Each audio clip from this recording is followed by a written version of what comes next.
Sinusitis, how to identify in early age? So if you are getting common cold and it is persisting more than 5 days, you take medication, simple medication, but it is continuous, persistent for more than 10 days, then you have to check maybe sinus is affected. And if you got a nose blockage, persistent nose blockage, it may be because of inside septal deviation.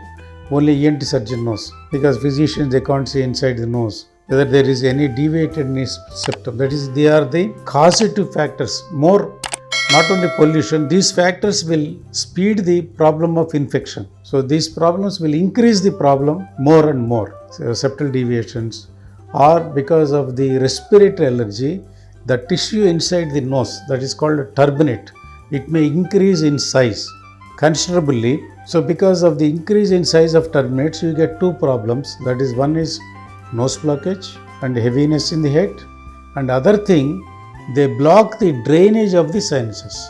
So this is the main culprit: respiratory allergy, pollution causing hypertrophied tissue inside the nose, that is causing ostium blockage of the sinuses, that is getting blocked sinus getting blocked, it will give a bacterial infection. The bacterial infection repeatedly goes on increasing. You are treating by antibiotics, certain time antibiotic resistance, and becomes a chronic infection. So this is what we call chronic sinusitis. It is a chain reaction. So anytime acute infection, give antibiotic for 5 days to 7 days, it will subside completely. Then give any anti-allergic drug. For 10 days it goes off. But when it is repeated infection comes, it becomes chronic. You have to go to a ENT specialist to know the real cause, whether septal deviation is there or not, any other causative factors are there, why it has become chronic, and how severe is the infection. That is the main thing, whether to treat sinus problems by medication or surgery is required.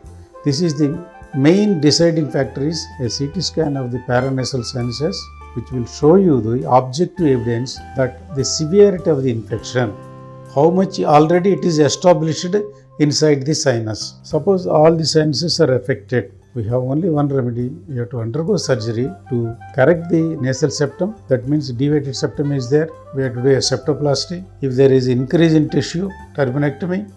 If there is a sinus problem, we have to do a endoscopic sinus surgery.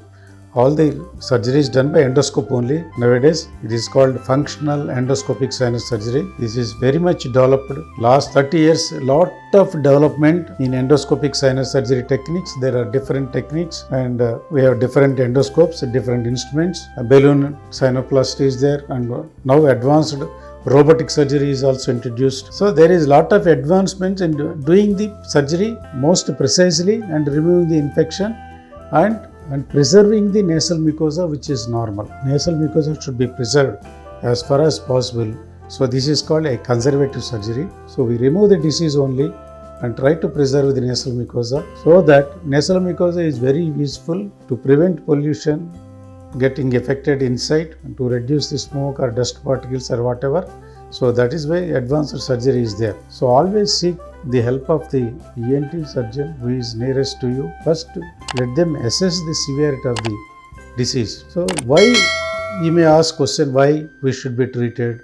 When sinus infection comes, take antibiotics and some conservative measures like steam inhalation, anti-allergic tablets, that will cure. It will not cure already established disease. Already severely established disease make complications. So to prevent complications, we have to get surgery done. What are the complications? Sometimes you may get blindness. The infection may be silently inside the sinus. Fungal sinus can erode the floor of the eyeball, and infection can go to the eyeball. Sudden blindness can develop, and also it can go to the brain. So there are many complications. So if we don't want to discuss all these complications in one sitting, but always to prevent complications, first you should go to a specialist who can tell you whether it can be treated by medication or surgery, what type of surgery should be done, and how much severe the disease is there. So don't neglect, because it can be completely cured by surgery, plus follow-up should be there. Many people, they neglect the follow-up. The follow-up is necessary to assess, because you have a respiratory allergy. you should get some medication for the subsiding respiratory allergy so that disease will not recur again. Many people have doubts the disease comes again and again. No. Allergy is there, treat the allergy, the disease, sinus infection will not come again and again. So this is almost curable disease and we can prevent complications by doing surgery. Don't neglect it because the complications are serious.